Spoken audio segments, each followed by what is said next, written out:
Hello student, good morning. Today we are going to start our new chapter number 4, Measures of Dispersion. First we have to understand what is the meaning of dispersion. Dispersion is also called variations.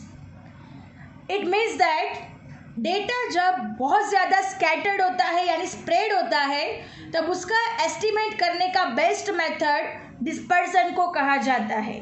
उसको estimation करने के लिए सबसे best method dispersion है. Dispersion measures scatteredness of a set of observation.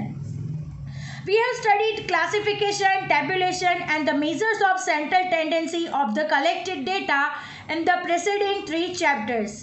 हम लोग आगे के 3 चैप्टर्स में classification of data, tabulation, measures of central tendency, it means mean, median, mode, ये सब हम स्टडी कर चुके हैं. Right, as we know now any measure of central tendency और averages of data represent summary और central value of the data.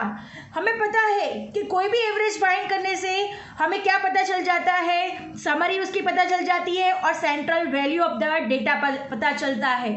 अगर कोई एक एग्जांपल दिया गया है, अगर उसमें से हमें मीन फाइंड करना है तो हम लोगों को एक वैल्यू मिलता है, वो सारा डेटा रिप्रेजेंट करने के लिए एक मीन मिल जाता है.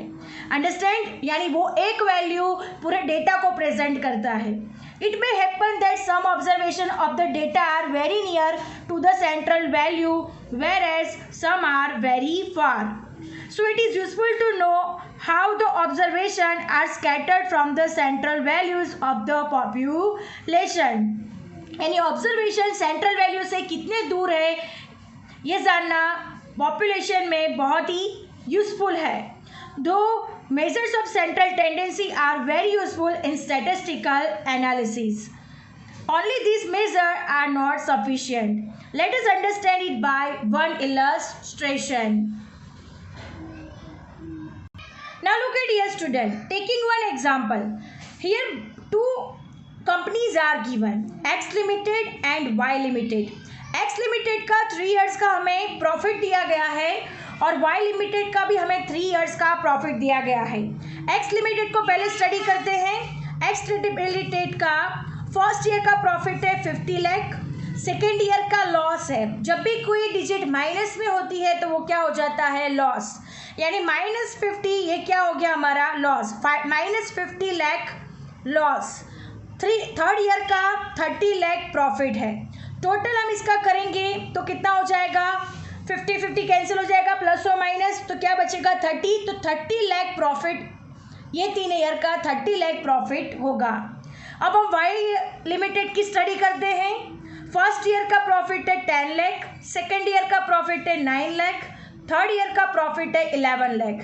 तीनों का टोटल करेंगे तो 30 लाख प्रॉफिट होगा. अब यहाँ पे हमें पता चलता है कि दोनों के प्रॉफिट 3 ईयर्स के कैसे हैं, सेम है. 30 लाख प्रॉफिट, 30 लाख प्रॉफिट.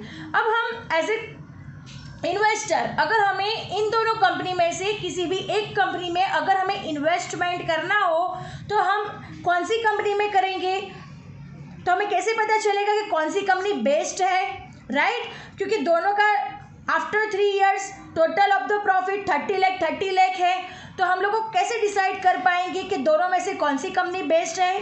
तो हम लोग सबसे पहले क्या करेंगे, जो 30 लाख प्रॉफिट आया है उसका एवरेज निकालेंगे, राइट. एवरेज निकालने के बाद हम लोग ये जो ऑब्जर्वेशन दिया गया है, ये जो डेटा है उसको हम स्टडी करेंगे. अंडरस्टैंड. तो सबसे पहले हम लोग क्या निकालेंगे, average. Look at here student, 30 lakh profit for X company, 30 lakh profit for Y company. Average profit of X company 30 divided by 3, 10 lakh rupees. Average profit 30 divided by 3, 10 lakh rupees. दोनों का average भी कैसा है, same ही है. ये X limited के लिए है और ये Y लिमिटेड के लिए. अब हम उस ऑब्जर्वेशन की स्टडी करेंगे. ऑब्जर्वेशन जो हमारा एवरेज आता है उससे कितने फार है, यानी कितने दूर दूर तक ऑब्जर्वेशन फैले हुए हैं. एवरेज की स्टडी करने के बाद हम ऑब्जर्वेशन की स्टडी करेंगे. यहाँ पे हम लोग देख सकते हैं कि एक्स लिमिटेड में 50 लाख फर्स्ट ईयर में प्रॉफिट हुआ है, सेकेंड ईयर में लॉस हुआ है, थर्ड ईयर में प्रॉफिट हुआ है. तो ये यहाँ पे जो प्रॉफिट है उसमें वेरिएशन कैसा है, ज़्यादा है, राइट। पहले बहुत प्रॉफिट हो जाता है, फिर लॉस हो जाता है, फिर वापस प्रॉफिट होता है। यानी इस कंपनी में वेरिएशन ज़्यादा है और फ्लक्चुएशन भी कैसा है, ज़्यादा है। और अगर हम इन्वेस्ट करते हैं तो रिस्क भी कैसा रहेगा, ज़्यादा रहेगा। बिकॉज एक ईयर में प्रॉफिट कर रहा है, दूसरे ईयर में लॉस कर रहा है, फिर वापस प्रॉफिट कर रहा है। अंडरस्टैंड। तो यहाँ पे क्या हो जाएगा, हमारा रिस्क ज़्यादा हो जाएगा। अब ऐसे ही हम वाई लिमिटेड में स्टडी करते हैं। वाई लिमिटेड में 10 लाख प्रॉफिट है, 9 लाख प्रॉफिट है, 11 लाख प्रॉफिट है, राइट। अब हम यहाँ पे देख सकते हैं कि यहाँ पे जो फ्लक्चुएशन है वो कैसा है, कम है, राइट। यहाँ पे फ्लक्चुएशन कैसे है, कम है, और वेरिएशन भी कैसे आ रहे हैं, कम आ रहे हैं। बिकॉज हमारा एवरेज 10 है तो यहाँ पे 10 के नियरेस्ट है सारी वैल्यूज, राइट। और यहाँ पे 10 से बहुत ही दूर दूर तक वैल्यू है, very far from the mean. The values are very far from the mean in X limited and the values are very near from the mean, right। तो अगर हम यहाँ पे स्टडी करेंगे तो यहाँ पे वेरिएशन कम है, फ्लक्चुएशन कम है, और रिस्क लेवल भी कैसा है, कम होगा। बिकॉज यहाँ पे 10 लाख प्रॉफिट हुआ, फिर 9 लाख हुआ, फिर 11 लाख हुआ। तो हम लोगों को अगर इन्वेस्ट करना है तो दोनों की स्टडी करके हम लोग वाई लिमिटेड में अपना इन्वेस्टमेंट करेंगे। अंडरस्टैंड। तो यहाँ पे क्या हो जाएगा, वेरिएशन कम, फ्लक्चुएशन कम, और रिस्क भी कम होगा। So look at here student, for X limited variation high, fluctuation high, risk is high, और फिर वो Y limited variation is low, fluctuation is low and risk is also low। So हम लोग कौन सी company में invest करेंगे, Y limited में invest करेंगे, right. So the information about scatter or spread of the observation of the population is necessary not only for the study of characteristic of that population, but it is also necessary for the comparative study of statistical study of the one or more population। To the next point, what is the meaning of dispersion? So dispersion, a measure which shows how far the observation of the data are scattered from the measure of average is termed as dispersion। इसका meaning ये है कि जो हमें data दिया गया है, right, data की जो ऑब्जर्वेशन है वो ऑब्जर्वेशन एवरेज से कितनी दूर तक फैले हुए हैं उसके को जो हम मेज़र करते हैं उसको क्या कहा जाता है, डिस्पर्सन कहा जाता है। अंडरस्टैंड। अगेन, जो हमारा डेटा दिया गया है उसके जो ऑब्जर्वेशन है वो एवरेज से कितनी दूर तक फैले हुए हैं उसको क्या कहा जाता है, डिस्पर्सन कहा जाता है। अंडरस्टैंड। वो मेजरमेंट को क्या कहा जाता है, डिस्पर्सन कहा जाता है। Understand. Now moving to the next point. Now moving to the next point, desirable characteristics of measure of dispersion। यानी measure of dispersion के characteristic कैसे होने चाहिए। The following are some desirable characteristics of a measure of dispersion। First is the definition of a measure of dispersion should be clear and unambiguous। It means जो definition dispersion की होनी चाहिए वो clear और स्पष्ट होनी चाहिए। Understand? The next, it should be simple to understand and easy to compute। यानी उसका कैलकुलेशन और समझना बहुत ही इजी होना चाहिए। The next, it should be based on all observation of the data। It should be based on all observation of data। यानी हर एक observation पे बेस्ड होना चाहिए। Next, it should be suitable for further algebraic and statistical calculation। और algebraic के लिए और statistical calculation के लिए suitable होना चाहिए। It should be stable measure in the sense that if different samples of equal size are drawn and measure of dispersion are obtained, the value of these measures should be almost same for all samples। यानी हर एक major के लिए stable होना चाहिए। It should not be unduly affected by very small और very large observation of the data. So these are the desirable characteristic of the dispersion. Now moving to the next concept, concept of absolute and relative measure of dispersion. our next topic is absolute measure and relative measure of dispersion. First we have to understand what is the meaning of absolute measure.